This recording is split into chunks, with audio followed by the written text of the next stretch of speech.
Monde quotidien de jeudi 30 mai 2024. Thème: les voix des vainqueurs. Les voix des vainqueurs. Telles études se trouvent dans le livre de 1 Corinthiens chapitre 9. 1 Corinthiens chapitre 9. Nous allons partir du verset 24 à 27.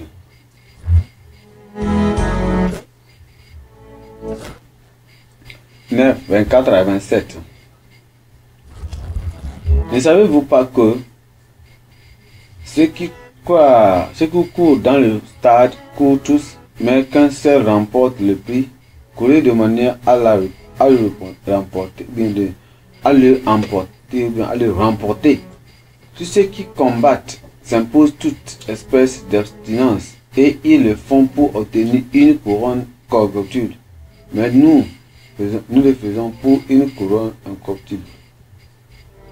Moi donc, je cours non pas comme à l'aventure, je frappe non pas comme battant l'air,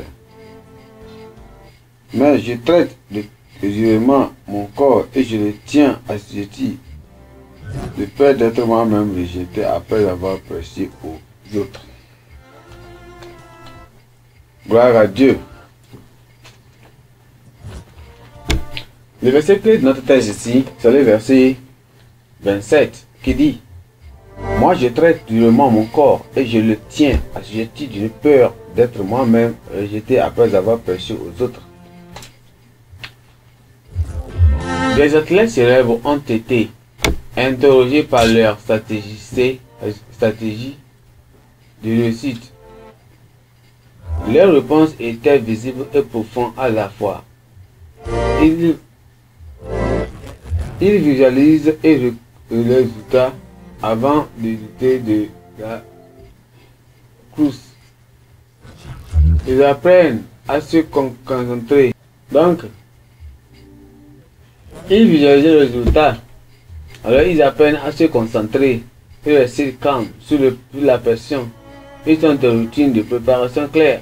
Ils se parlent à eux-mêmes pour renforcer leur confiance en eux. Certains utilisent de la musique pour éviter les bruits parasites. Ils s'entraînent pour prendre l'avantage et gagner.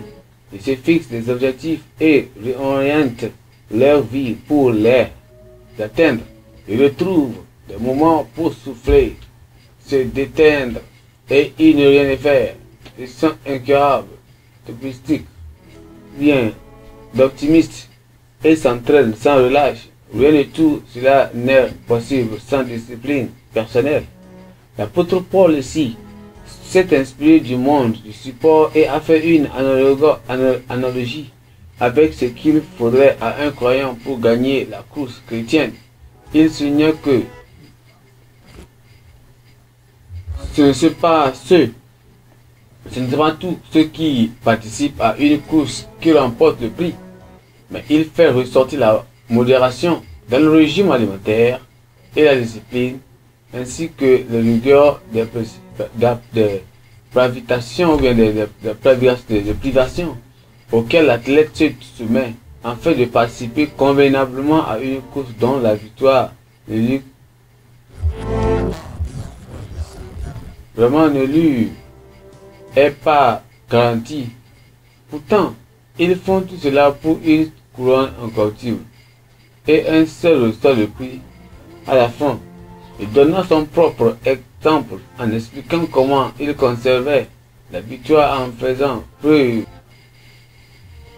La course technique exige autant d'exemples que celui des artistes du monde donnant leur vocation. Bien que les croyants soient libres en Christ, ils n'ont pas la liberté de mener leur vie comme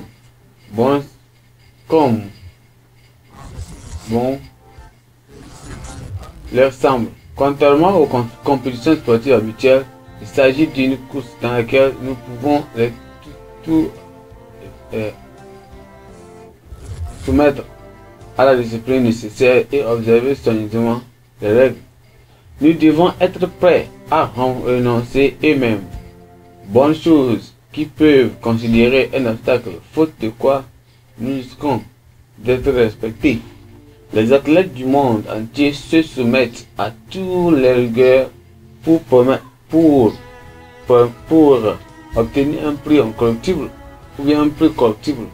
Mais nous qui avons la promesse de récompense durable, nous devons donc nous surpasser et nous tolérer ni repasse ni négligence. Nous disposons de la grâce de Dieu. Amen. Pensée du jour. Ce que vous pensez être en jeu détermine votre équilibre et votre rythme. Ce que vous pensez être en jeu détermine aujourd'hui ce que votre équilibre et votre rythme. La Bible a un nom. Michée chapitre 5 à 7. Michée chapitre 5 à 7. Amen.